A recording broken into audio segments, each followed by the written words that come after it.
नमस्कार मित्रांनो, स्वागत आहे तुमचं सौफेर मराठी आपल्या चालू घडामोडीच्या सिरीजमध्ये। आज आपण 19 मार्च 2025च्या चालू घडामोडी बघणार आहोत, तर व्हिडिओ शेवटपर्यंत बघा। चला तर मग सुरुवात करूया आजच्या पहिल्या प्रश्नाला। प्रश्न क्रमांक पहिला, कोणत्या बँकेने RBIला डिजिटल ट्रान्सफॉर्मेशन अवॉर्ड 2025 प्रदान केला आहे? Central bank London. Important points आहे, RBIने त्यांच्या प्रवाह आणि सारथी डिजिटल उपक्रमासाठी डिजिटल ट्रान्सफॉर्मेशन अवॉर्ड 2025 जिंकला, ज्यामुळे कार्यक्षमता वाढली आणि कागदावर आधारित प्रक्रिया कमी झाल्या। प्रश्न क्रमांक दुसरा, भोगोसागर 2025 नौसेना अभ्यास कोणत्या दोन देशात पार पडला आहे? भारत आणि बांगलादेश। इम्पॉर्टंट पॉईंट्स आहे, भारत आणि बांगलादेश यांच्यातील लष्करी सराव बऱ्याच काळापासून सुरू आहेत। यावर्षी ऑक्टोबरमध्ये संप्रीती लष्करी सराव प्रस्तावित आहे।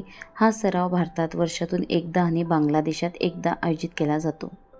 क्रमांक तिसरा, केंद्रीय गृहमंत्री अमित शाह यांच्या हस्ते लचित बफुकन पोलीस अकादमीचे उद्घाटन कोठे करण्यात आले? आसाममध्ये।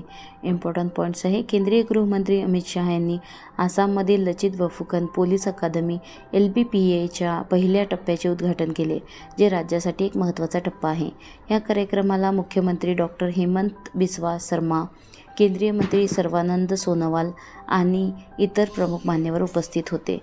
350 एकरपेक्षा जास्त जागेवर पसरलेली LBPA भारतातील सर्वात मोठ्या पोलीस प्रशिक्षण सुविधांपैकी एक बनण्यास सज्ज आहे।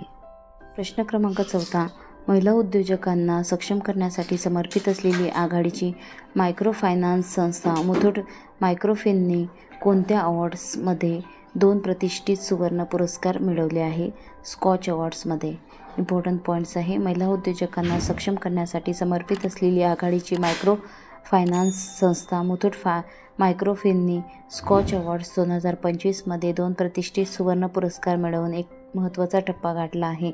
हे पुरस्कार डिजिटल वित्तीय समावेशन आणि नाविन्यपूर्ण विमा उपायामध्ये कंपनीच्या उत्कृष्ट योगदानाची दखल घेतात। प्रश्न क्रमांक 5, टाटा कम्युनिकेशनच्या अध्यक्षपदी कोणाची नियुक्ती करण्यात आली? N. Ganapathy Subramaniam. Important points आहे, टाटा कम्युनिकेशन्सने संचालक मंडळाचे अध्यक्ष म्हणून N. गणपती सुब्रमण्यम यांची नियुक्ती अधिकृतपणे जाहीर केली आहे। कंपनीच्या नियामक फायलिंगमध्ये नमूद केल्याप्रमाणे नामांकन आणि मोबदला समितीच्या शिफारशीनुसार हा निर्णय घेण्यात आला आहे। ते गेल्या 40 वर्षांपासून टाटा कन्सल्टन्सी सर्व्हिसेस TCSचे अविभाज्य भाग आहेत। प्रश्न क्रमांक 6, त्रिनिदाद आणि टोबॅगोची नवे पंतप्रधान म्हणून कोण शपथ घेतील? Stuart young. इम्पॉर्टंट पॉईंट्स आहे, स्टुअर्ट यंग हे सेंट ॲन्स येथील राष्ट्रपती भवनात एका औपचारिक समारंभात त्रिनिदाद आणि टोबॅगोचे नवे पंतप्रधान म्हणून शपथ घेणार आहेत। ते मावळते पंतप्रधान डॉक्टर कीथ राऊली यांच्याकडून नेतृत्वाची सूत्रे स्वीकारतील। प्रश्न क्रमांक 7, दिल्लीत फिट इंडिया कार्निवलचे उद्घाटन कोणी केले? केंद्रीय मंत्री मनसुख मांडविया। इम्पॉर्टंट पॉईंट्स आहे, दिल्लीतील जवाहरलाल नेहरू स्टेडियम येथे केंद्रीय युवा व्यवहार आणि क्रीडा मंत्री डॉक्टर मनसुख मांडविया यांच्या हस्ते फिट इंडिया कार्निवलचे उद्घाटन करण्यात आले।